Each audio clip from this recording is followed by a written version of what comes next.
Did you know that 1 kilogram of cheese requires over 10 liters of milk?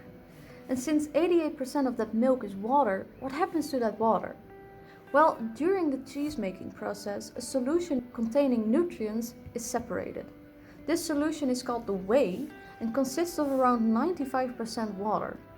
The nutrients inside the whey are valuable ingredients. Therefore, the whey is transported to a factory where the nutrients are recovered.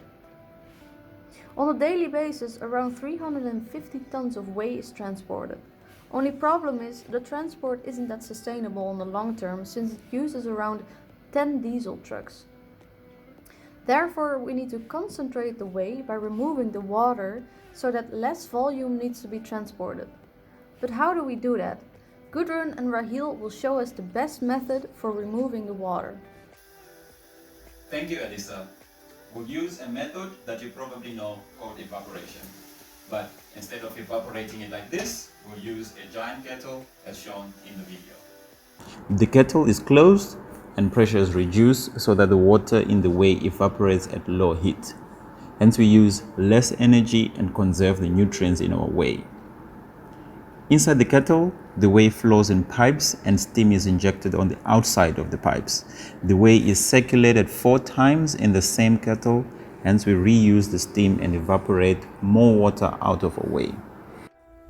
In the end, we get over 100,000 liters of water per day from the whey, which is enough for a 2-person household for an entire year. We can use this water for our toilets or to clean in our factory. If we send whey immediately to the evaporation process, it means a lot of money and energy investment, because whey has almost 95% of water.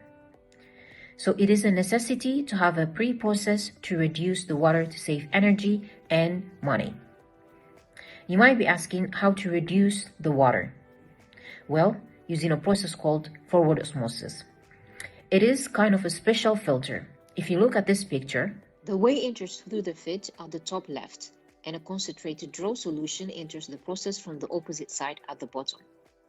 There is a semi-permeable membrane that separates the two solutions, and due to high concentration of the draw solution, water is easily transported through the membrane to the draw solution.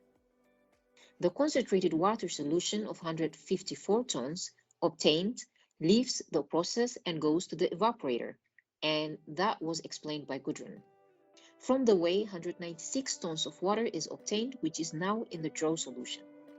So, in order to use the water in our factory, it needs to be recovered from the salt solution, and we can reuse the salt solution.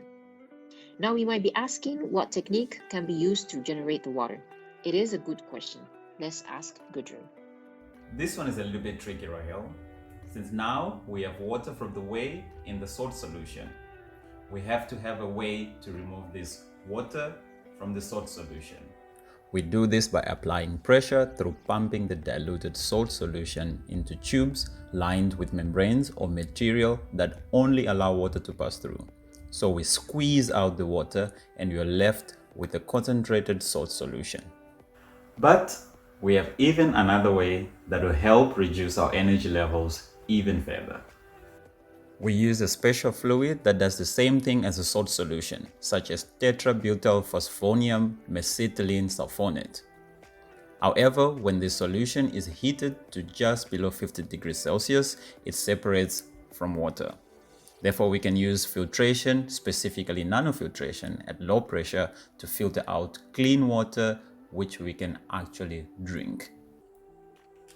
Therefore, we get clean water and we reuse the draw solution from forward osmosis to get more water out of whey, or using less energy than before. Thanks Gudrun and Rahel. Now, in summary, on a daily basis, around 350 tons of whey goes through forward osmosis, where it gets concentrated to around 154 tons of whey. The diluted saline stream goes through reverse osmosis, where around 196 tons of water is recovered and the saline stream is recycled. In the meantime, the whey goes through evaporation, where around 104 tons of water is evaporated and thus concentrating the whey even more.